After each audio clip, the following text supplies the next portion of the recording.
And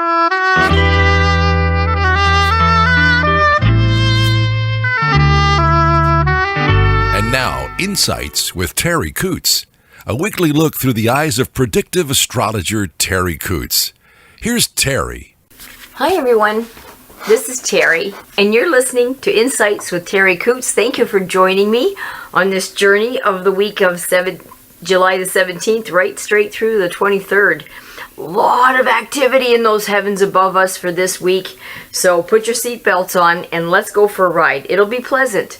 There'll be some things that maybe we have to look into, but there's a lot of activity up there. Even in astronomy, if you look at Jupiter and Venus and the moon and how the moon is showcasing Mercury, and it's astronomically, astrology, it's just so much. So I'm going to try to narrow it down because I try to keep this under 10 minutes if I can. Keep my voice out of your ear for too long. We are still in that Cancer energy in the sun sign. Now that's going to change on the 24th to Leo. Cancer being home-oriented and wanting to be around the house, get your gardening done, kind of nesting energy, inviting people over and enjoying your home and using that favorite dish to put the favorite custard in for the kids. All of that is a warm, fuzzy feeling, and I hate to see it leave. I have to wait for a year to get here, but it's going to leave. And we're going to go into Leo, and we'll talk about that next week because that is next week. So for right now, let's enjoy that warm, fuzzy relationship energy in our home. And then Mercury, the planet of the mind, how we think, how we communicate, that is still in Leo. Leo is a fire sign, so that can give us some attitude, let's say, so that'll give us an opportunity to maybe be a little impulsive or maybe just light a fire under ourselves so that we can, I would say, possibly look at how can I get this project done? What is the project that I need to do? And really look at it because it's an opportunity to really, kind of look around with that new energy, that open-eyed energy, and accomplish some things. The reason it will be good is because on the 29th, and we have quite a few days before that, it moves into Virgo. Virgo wants things done. It wants it organized. It wants no chaos. It wants to have things cleaned up. Wants to have things ready. And so this kind of an energy, when you're moving into Virgo, can become very overwhelming if we haven't got some stuff done. So, given that, what we have to look at is what have I let go? Because if you've let things go, it's going to feel overwhelming. That's that feeling that we get when we look around, we think, oh, I can't do this all. Oh my goodness. So we can have a step up and a step out and be one step ahead of it if we recognize that, use that Leo energy that is in Mercury right now, and then look at what can I get done ahead so I feel good about it. So if I know the grass is going to get long and I, might maybe do 5 minutes of trimming just to feel like I'm doing something, that Virgo energy will appreciate it. And then Venus, the planet of love and beauty and awareness, attraction, that's still in Leo. We've had that for a long time. We're going to have it for a little while because waiting for this, on the 23rd, it goes retrograde. Now, it doesn't have to be all bad news, but we all know, anybody that's followed retrograde planets at all knows it can be a bit of a challenge. I say tongue-in-cheek when a retrograde planet is there because it goes backwards, right? So all the energy that we're normally used to is going backwards. Now, in Venus, which is our relationship energy with Leo, going backwards, going retrograde, can be an issue, but it also could be an opportunity to look back on some of the patterns of, how we got ourselves here. Why did I marry that man? Why did I marry that woman? To look back at the patterns and say what attracted us to this person. Am I still attracted to this person? Do I want to work at trying to keep this relationship fresh and alive? Or do I want to just drop it? So there's going to be some opportunity here to adjust our relationships, and we all know that sometimes adjustments can be painful, but they can also lead to some really good opportunities to fix something. So it's how you use it. It won't be exactly that it is. It'll just be, how are you going to use it? Are you going to work with yourself or against yourself?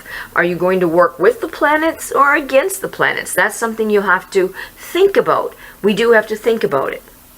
And then Mars, the planet of our drive and our passion, is still in that Virgo energy, supporting the up and coming 29th, which will have the Virgo energy, which will make us feel like, poor me, I'm the only one that does anything. Nobody around here contributes. So just look at yourself, and if you do that, jump on your own bandwagon, get some things done. Don't fool around, and just do it. Just do it.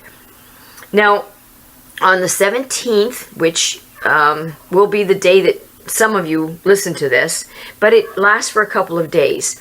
We'll be working into a new moon. The new moon offers us a really opportunity for new energy, new ways of looking at things, new behavior patterns, new aha moments. So the new moon has a lot to offer. The challenge sometimes with the new moon is it can take our energy away. So if it takes our energy away, we can feel tired. That new moon is in Cancer. And remember, I said entertain, get those people over, but just watch, be cognizant of the energy level that you're working with at that moment, because you might not have it to do that. Maybe you have to make a phone call instead. So I would suggest not booking too far ahead. If I invited the family over, say, oh, it feels good, I just saw that commercial, want to try that recipe, I want the whole family over, all 22 of us, we could all bring something to eat, it'll be great.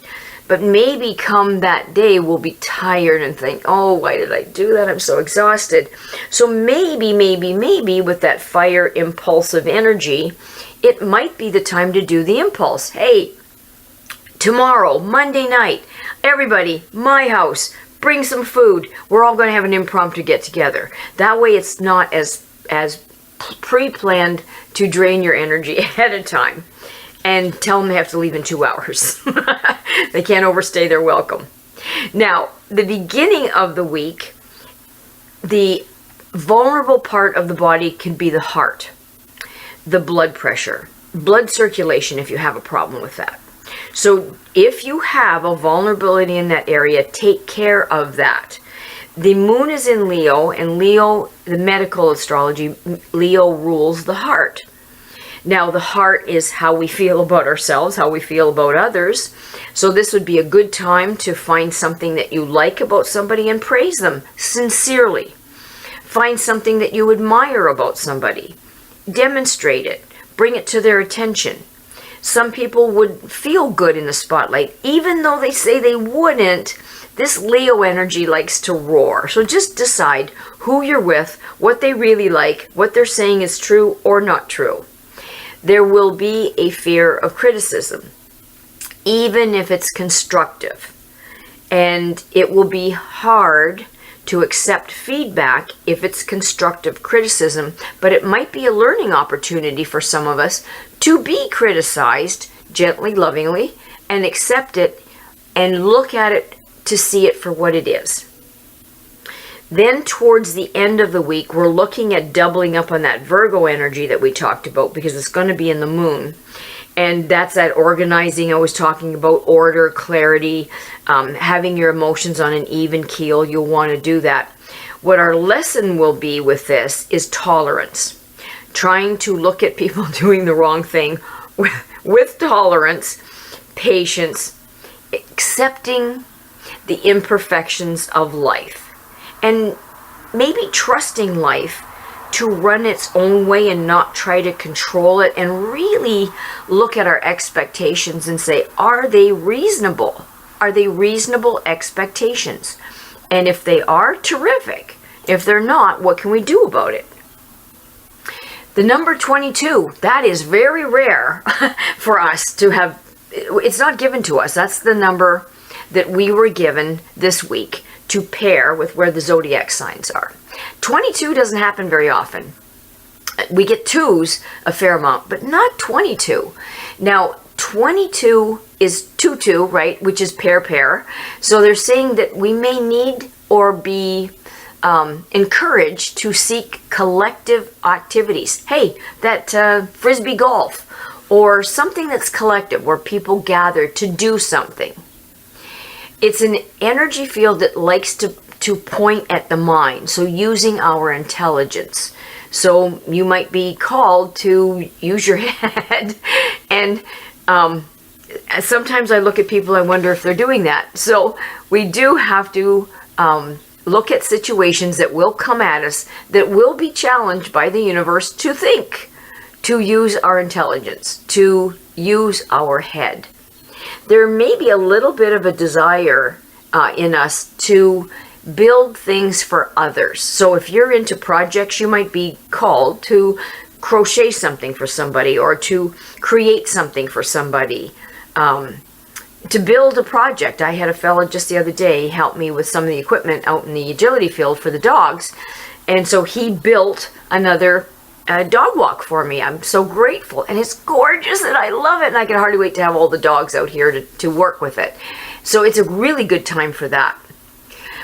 They're going to offer us with 22 to see far, to see ahead, to see in a broad context, to really look at so many things at one time, and then be inspired by it and find strength in it. Cool. That's cool.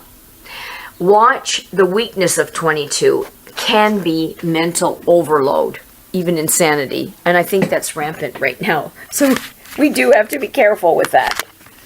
Now, a couple of the cards, I'm just moving you over. A couple of the cards that I pulled for people have some interesting energy here. I want to share with you some of the cards that have been pulled up. Remembering that this is general, and it being general, it may not apply to you. It might apply to somebody around you. It may apply to you or your child, but it's general. So in this one, if we're working, there may be some problems at work. So they're kind of warning that generally there's going to be some problems for people at work right now. If you have the most perfect job and the most perfect people that you work with, great. Rule yourself out. Wonderful. But that might not be the case. So if it isn't the case, and you can see that that could be an issue, because it could be, just keep an eye on it. And then just be ready for it. If you know that a problem's coming, be flexible, be adaptable, get your sleep in there, and try to be reasonable with that. Also, there may be a feeling that you lack direction in your job. And that may be that Leo energy is trying to help us find our path, find the course that we need to be. And there may be a little bit more job dissatisfaction than normal. So we have to keep an eye on that too. The card of strength, which is a major card, came up, but it came up upside down. In its own natural energy, the card of strength, for me, everybody's different, means a gentle strength, the kind of strength that I see people that love animals but keep their animals under control in a gentle, kind way, but firm. The way we used to work with children, there were boundaries, actually, and they survived the boundaries. Amazing. But with it upside down, it may be a little bit different. So we may be looking at being bullied, or we may feel impotent in a situation. We just don't have the power. Or we may be burdened by self-doubt, or fearfulness, or diffidence, or timidity. So it's all the opposite of that gentle moral energy. So we have to be careful not to give in to base urges, which for me might be eating the chocolate when I know I'm not supposed to. Maybe feel like we have an inability to cope and lack confidence. So those might be little Catch-22s. If you're aware of it, then we can be proactive and talk talk ourselves out of it if we get a chance to do that ahead of time. The next card is asking us to look at some challenges in the financial end. It's not rocket science. Many of us are challenged right now during this time because it's coming from all areas: food, mortgages, interest rates, etc., etc. It's challenging. We're trying to get on our feet from all the things that we've experienced in the last little bit, and it feels like we're getting knocked down every time. Just one thing breaks, another thing knocks us down. So there may be some loss, there may be some feelings like we're down a night that may create some anxiety in our physical experience, disappointment, troubles. But, it's not whether or not we have troubles in our life. What they're trying to teach us, it's how we deal with them. And that's going to be the lesson in this week. There will be troubles. There may be some financial troubles. And how do you deal with it? So it's looking at putting pressure on our emotions to deal with reflection. How do I normally deal with something? Am I being reasonable? Is there a different way of approaching it? Can I look at a different way of approaching this creatively instead of just banging our head against the wall? So we're having some real good opportunities here to work with things and to try to work our way out of it with clarity if we decide to use that. That's it for this week, folks. We have lots of opportunity in some of the stuff, and we have lots of challenges. So where are you going to land? Are you going to land in the challenge, or are you going to land in that challenge and making it an opportunity? And I would like to take this moment to thank Charlie O'Brien. If you need a website, he's the guy to see. If you need anything digital, he's the guy to see. Charlie O'Brien has put us on Spotify podcasts, Apple iTunes, Amazon Music Podcasts, SoundCloud, and YouTube.